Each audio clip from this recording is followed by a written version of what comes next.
Le bureau du loisir. Bonjour!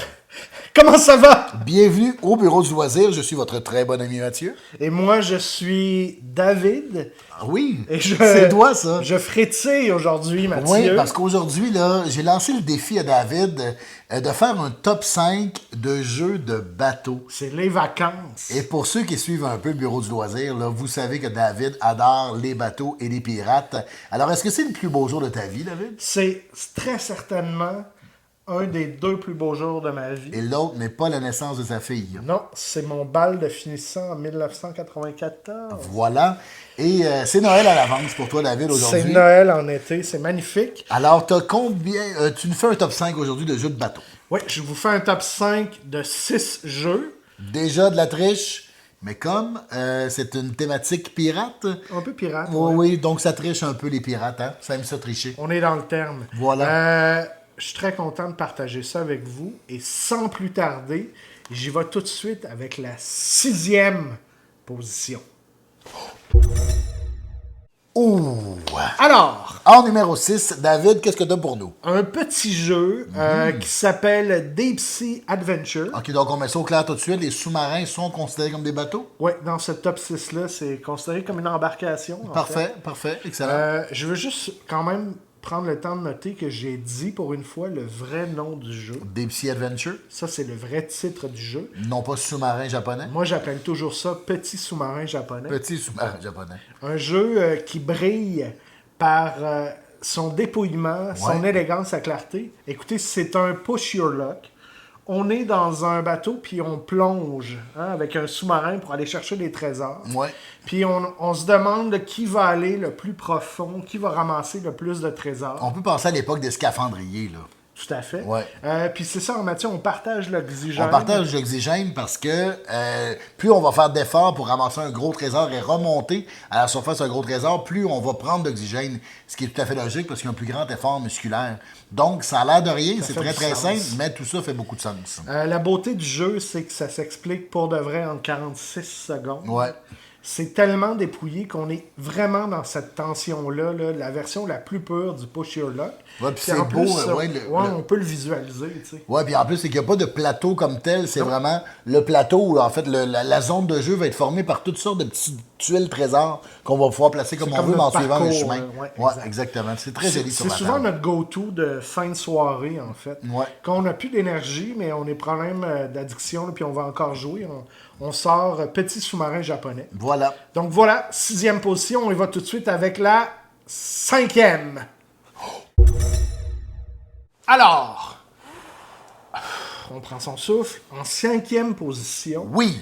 le seul jeu solo Ah. auquel j'ai réussi à jouer sans pogner les nerfs. Je suis tellement fier de toi, David. Peut-être que j'exagère, mais non, j'ai pas pogné les nerfs, Pourquoi ça il c'est n'a pas sûr. pogné les nerfs? Parce que c'est un jeu de bateau. Exactement, il s'agit de Conservas. Conservas, oui. Ça se passe dans le nord de l'Espagne. On pêche des poissons puis on les met dans des boîtes. Oui. Entre-temps, Mathieu, j'ai découvert que les Espagnols semblent avoir une vraie passion pour le poisson. Ils en sont friands, mesdames et messieurs. Euh, On peut augmenter notre flotte de bateaux. Ouais. Puis c'est un jeu dans lequel on pige dans un sac. on pêche dans un sac. Ça aussi, ça doit te plaire. Un jour, ça va faire partie d'un top 5, les jeux qu'on pige dans des sacs. Ce qui est intéressant dans Conservance aussi, là, c'est qu'on doit penser à la culture renouvelable. Hein. Il ne faut pas pêcher tous les poissons, donc il y a une conscience environnementale. Ouais, il faut toujours laisser des poissons là, retourner dans l'océan pour frayer puis enfanter. On ne navigue pas à proprement parler réellement dans le jeu. Non. Mais ce qui m'a vraiment accroché, c'est la qualité des illustrations. Les bateaux, ils sont magnifiquement. On a envie d'acquérir des nouveaux bateaux à cause de ça. Et puis, je vais vous faire une confession un peu geeko. Quand j'étais plus jeune, je faisais du boat spotting sur le fleuve Saint-Laurent. Donc, Tu allais observer les bateaux, tu prenais les... ouais, à la hauteur de Charlevoix, je faisais des photos Aujourd'hui, des j'ai navires. vu un vraquier, aujourd'hui, j'ai vu un Exactement paquebot. ça. C'est exactement ça que je me disais, en fait. Je regardais la fréquence, tout ça.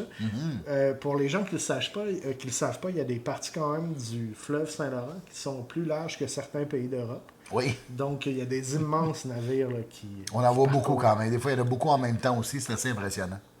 Donc voilà, ça c'est ma 5e position. Si vous êtes un peu rébarbatif au jeu solo, je vous conseille d'essayer ça. La mécanique fonctionne bien. Ouais, puis puis c'est un facile jeu à dans lequel comprendre. on peut avancer un peu dans le jeu parce que c'est un jeu qui marche par mois. Donc, on commence en janvier puis on se rend jusqu'en décembre. Et à tous les mois, il va y avoir des défis différents. Donc, c'est pas tout à fait un jeu de campagne, mais c'est un jeu quand même qui est évolutif et qui se complexifie au fur et à mesure aussi. On y va maintenant vers la 4e position. Numéro 4. 4e position, Quattro Mathieu. Four. Four, un de mes premiers amours ludiques. Oui, tout à fait. Mon premier euro lourd dont j'ai fait On y a l'acquisition. déjà joué de nuit. On a déjà joué de nuit. Une là. partie qui s'est terminée aux aurores. Ouais. Incroyable. La belle époque de la pandémie et de l'isolement. Oui. Il s'agit du jeu Maracaibo d'Alexandre Bing bang boom. Pfister. Dans Maracaibo, on est des marchands, je dirais, si je ne me trompe pas, c'est au 15e siècle ou au 16e siècle. Ouais. Je m'égare, on fait le tour des Caraïbes, on livre des marchandises, on place des espions, on combat pour la couronne britannique. En fait, on peut être engagé par toutes sortes de couronnes, non? Oui, notre allégeance Ouais. peut varier, on C'est peut ça. décider, on gagne les majorités. C'est un jeu qui m'avait attiré à cause de son thème. Aussi parce qu'il y avait un bateau, on peut améliorer son navire, comme dans Pirates de Maracaibo, Oui. qui a repris un peu ce principe-là. Ouais, le Pirate de Maracaibo, c'est la version simplifiée de Maracaibo. C'est ça, c'est évolutif aussi. Il y a, C'est un puis il y a super une jeu. campagne dans ce jeu-là qu'on n'a jamais essayé encore, Ouais. mais il y a une campagne. Il y a une campagne dans ce jeu-là. Il y a une extension dont j'ai fait l'acquisition, puis je pense que je ne l'ai même pas déballé. Ça, c'est probablement un jeu que je vais avoir toute ma vie. Si je devais me débarrasser de tous mes jeux sauf un, c'est Maracaibo que je garderais. Par fidélité, je pense. C'est vraiment un super jeu. Il aurait pu se retrouver plus haut dans mon palmarès, mais vous allez comprendre c'est quoi les premières places qui vont là. Mais ça veut pas dire que c'est pas parce que c'est ton meilleur jeu de bateau que c'est pas ton meilleur jeu dans l'absolu. Non, exact. Tout à fait. T'as bien raison, Mathieu. Voilà. Donc voilà, on va tout de suite à la 3e position. Position 13. 3. Alors, 3e position. Numéro 3. Il s'agit d'un jeu que je surnomme maladroitement Exploration Baleine. C'est pas ça du tout le titre. Le titre, c'est Endeavor Eau Profonde. Oui. Mais Est-ce ça, qu'on t'as a jamais joué en appelé ça français? exploration baleine non plus. Non. J'avais envie de parler de baleine, je les aime tellement. L'affaire avec toi, c'est que ça change tout le temps la façon dont tu appelles les jeux. Oui, ça dépend si je me suis cogné ou non la tête en patin à roulette. Exactement. Dans Endeavor Deep Sea, on est sur une station scientifique. Oui. On a un équipage. L'équipage va être bonifié au courant du jeu. Ils vont devenir plus compétents. Ça, c'est très le fun. Ça nous donne des symboles qui vont nous permettre de faire plus d'action, en fait. Exact. On Ouais. se met à plonger et là, on va de plus en plus profondément. Et une des affaires les plus agréables de ce jeu-là, c'est que le sentiment de découverte est vraiment bien restitué par la mécanique du jeu. On Ouais. révèle des cartes. On doit prendre des décisions qui sont un peu difficiles là, parce qu'on s'enfonce comme dans un trajet plutôt que d'aller dans un autre endroit. C'est des cartons qui sont placés sur la table. Puis là, des fois, on ne peut pas reculer ou on ne peut pas aller à gauche. Il faudra remonter à la surface pour s'en aller ailleurs. Donc, tu sais, on peut se pogner dans un petit coin, mais des fois, on a accès aussi à des vrais trésors dans un petit coin-là. Beaucoup de choses à faire, des missions aussi. Hein. Il y a beaucoup de contenu dans le jeu. Ben, c'est un jeu à mission. Dès que tu joues la première partie, la deuxième partie ne va pas être nécessairement la même parce que tu vas avoir d'autres choses à accomplir dans la première. On dirait que c'est un magnifique mariage entre la thématique et la mécanique et l'esthétique. Oui. Un jeu fascinant, je vous le conseille. Une journée pluvieuse là, au chalet. On a fait notre top de jeux de vacances, mais ça pourrait très bien être ça aussi. à Endeavor Eau Profonde. On 3e passe position. au numéro 2. Oh! Numéro 2. Numéro 2, très excité. Ça, c'est un jeu que j'aime fort. Je l'aime fort parce que je le nomme jamais correctement. Ouais, puis quand David aime fort, il a tendance à étouffer un peu. Ouais. Certains disent ça. Ouais. C'est Dead Man Tell No Tales. Bravo! On dirait un titre de film de pirate. Et puis, nous, on appelle ça Pirate Feu parce que dans ce jeu-là... Dis pas nous, dis-toi. Ouais. Moi, j'adore appeler ça Pirate Feu. On est comme un équipage qui aborde un navire qui est en flammes, il Ouais. est un peu détruit. Puis il est un peu fantastique, là.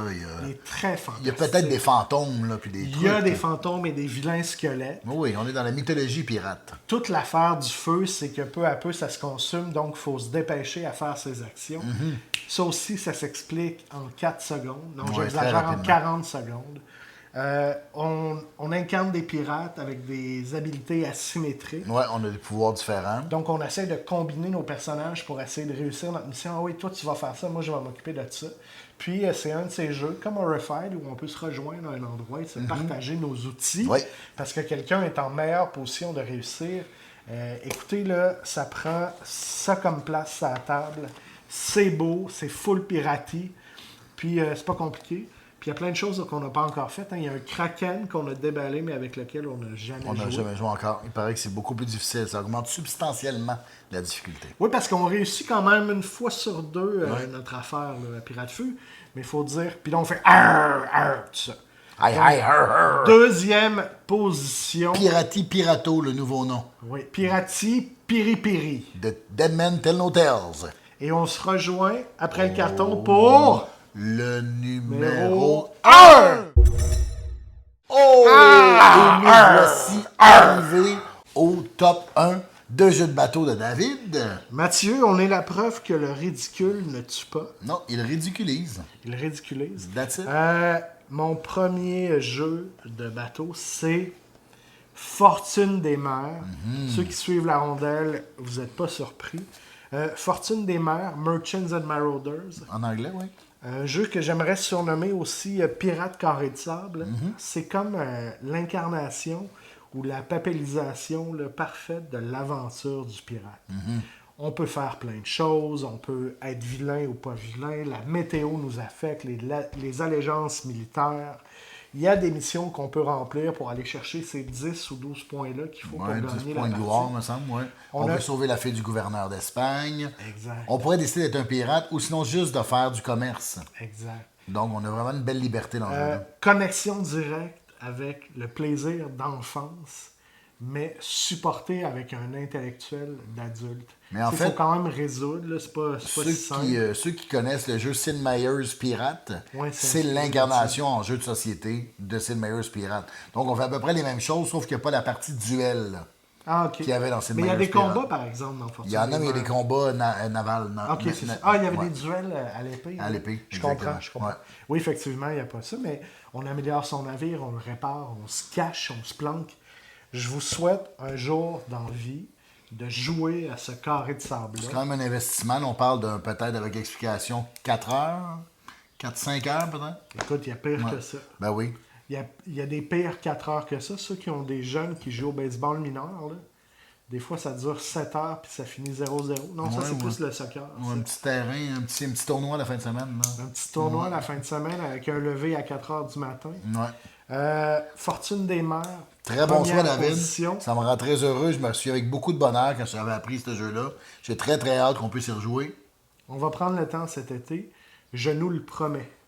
Merci Mathieu de Merci à m'avoir toi, David. tendu cette perche-là. Hey, c'est tellement... Faut se faire des petits cadeaux. Faut se faire des petits velours des fois. Hein? Vous, est-ce que vous aimez ça, les jeux de bateau? Ou êtes-vous mort en dedans? Ou des genres de psychopathes? Êtes-vous allergique au fun? Ouais, êtes-vous Allergique allergique à au bateau? l'aventure? Non, je pense pas. Laissez-nous vos commentaires. Puis est-ce qu'il y a des jeux de bateau dans notre angle mort qu'on n'a pas vu du Ouais, tout? j'aimerais ça le savoir. Ben oui, C'est-tu parce trop que- vous demander de vous impliquer un petit peu dans le projet? Ouais. J'aimerais ça le savoir. Abonnez-vous. À la prochaine!